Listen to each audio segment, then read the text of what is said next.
მოგესალმებით ყველას. დღეს დაგიბრუნდით ახალი ვიდეოების ციკლით, რომელიც ეხება კავშირის დადგენას მასლოუს მოთხოვნებათა პირამიდასა და ადამიანის ხერხემლის გასწვრივ განლაგებულ 7 ენერგეტიკულ ცენტრს, ანუ ჩაკრებს შორის.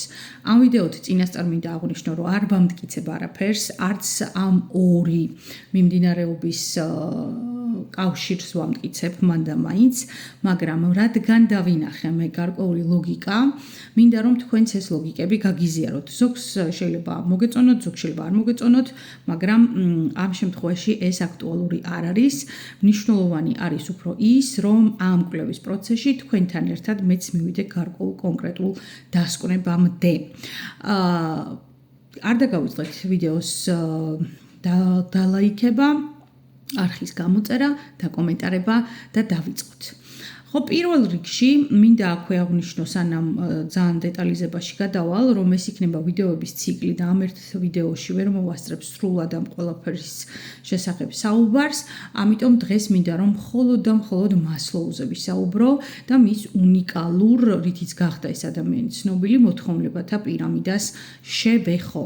ვინ იყო მასლოუ? მასლოუ იყო პიროვნება, რომელმაც შეიძლება ფაქტობრივად ითქვას, რომ ფსიქოლოგიაში დააბრუნა ადამიანურობა, ანუ ჰუმანიზმი, იმიტომ რომ მანამდე ფსიქოლოგია იკვლევდა პათოლოგიებს, გადახრებს, ან იკვლევდა ქცევებს, ხო, ადამიანების ქცევებს და მასლოუმ თქვა ესეთი, უბრალოდ თქვა არა, დასვა პირველ რიგში შეკითხვა თავის თავთან და მერე ეცადა ამ შეკითხვაზე პასუხის გაცემას და ეს შეკითხვა მდგომარეობდა შემდეგში, რა ხდის ადამიანს ბედნიერს და რეალიზებულს.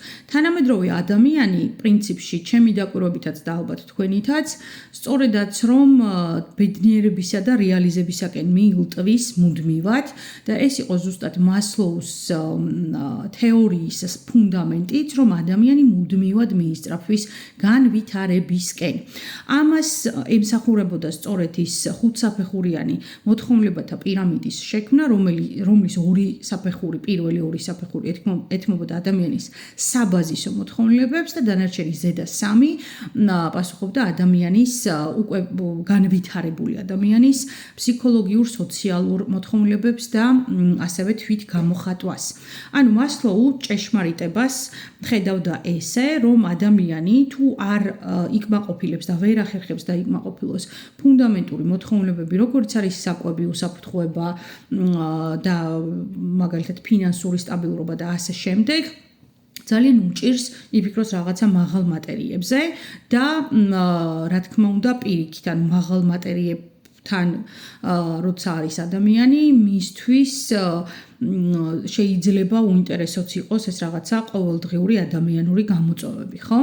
ჩემი შეფასებით, ამ შემთხვევაში მასლოუს ცოტა ხანი გამოვეყოფი, ერთი რამ მინდა ვთქვა, რომ ნებისმიერ აი ამ ხაზზე განლაგებული, ასე რომ ვთქვათ, ეს დანაყოფები, ხო?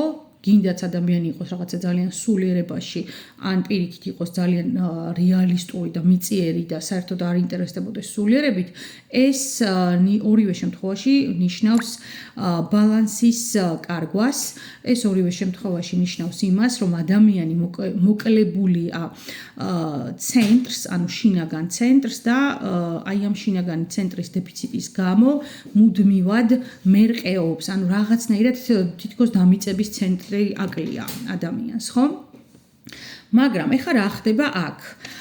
მიუხედავად მოკლედ იმისა, რომ ძალიან მხიბლავს ეს მასლოუს ჰუმანიზმი და პრინციპში ის დაშვება, რომ ადამიანი თავიდან ბოროტი არ იბადება, მაინც მიჩნდება კითხვა და მარტო მე არ მიჩნდება კითხვა, იმიტომ რომ მასლოუს ძალიან ბევრი კრიტიკოსი ყავდა ამ თავისი ჰუმანური იდეებიდან გამომდინარე, რომ ადამიანები მიუხედავად იმისა, რომ შეიძლება ბოდიში და იყვნენ მაძღრები და დაპურებულები, მაინც მუდმივად ილტვოდნენ დომინაციისკენ, ომობდნენ, სხვების ჩაგვრის გამიზნული ქმედებები ქონდეთ და ასე შემდეგ და მოკლედ დაუშვეს ესეთი რაღაცა რომ თვითგადარჩენა არ არის ასე რომ ვთქვათ მოტივატორი იმისათვის რომ ადამიანმა გადაინაცვლოს ერთი საფეხურიდან მეორე საფეხურზე აი ამ პირამიდაში ხო არამედ შეიძლება ეს მოტივაცია განპირობებული იყოს ეგოდან გამომდინარე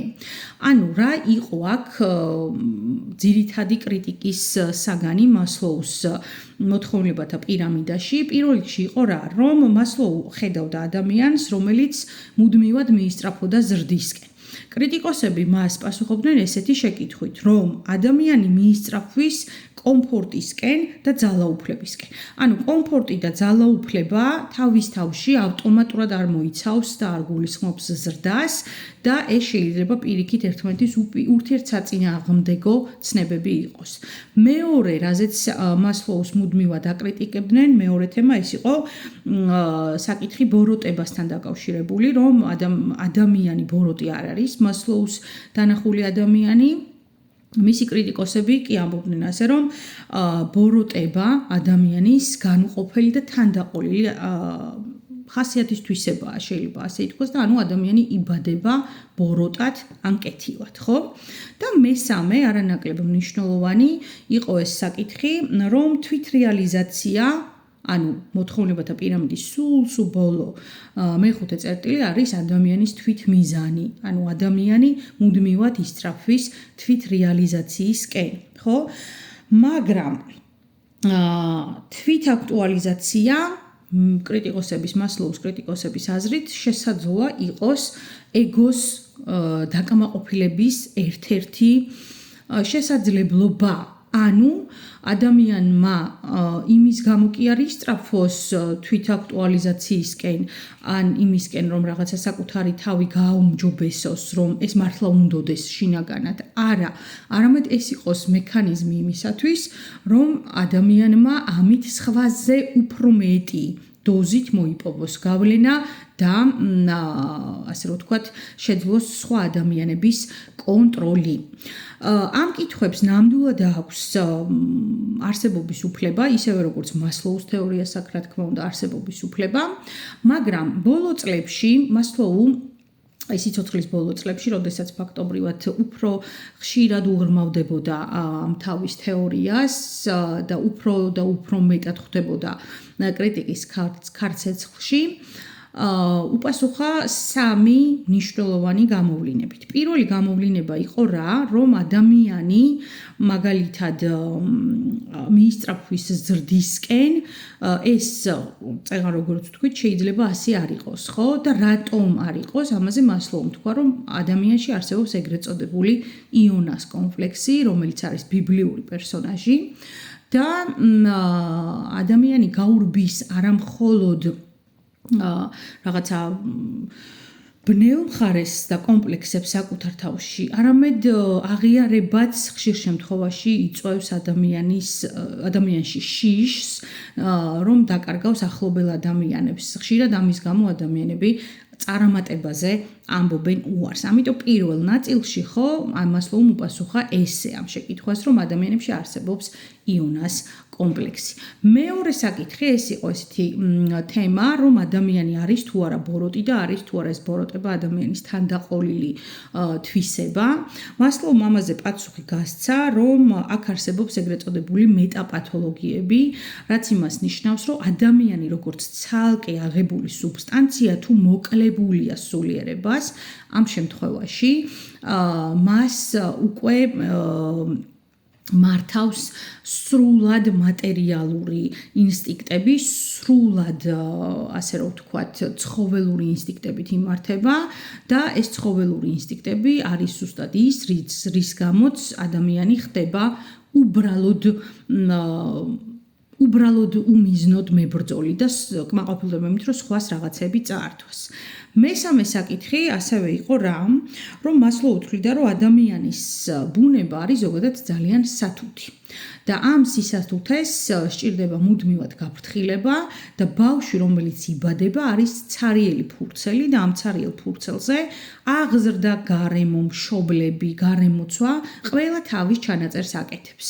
შესაბამისად, სადაც იზრდება ბავშვი, იმ გარემოს შესაბამისი პიროვნება ყალიბდება. ეს იყო მოკლე, ასე რომ ვთქვათ, რაკურსი, უფრო დეტალურად ვეცდები, რომ შემდეგ ვიდეოებში ჩაგიწეროთ, თქვენ კი დამიწერეთ კომენტარი, თუ ეს ყველაფერი მოგეწონათ და დაგაინტერესათ.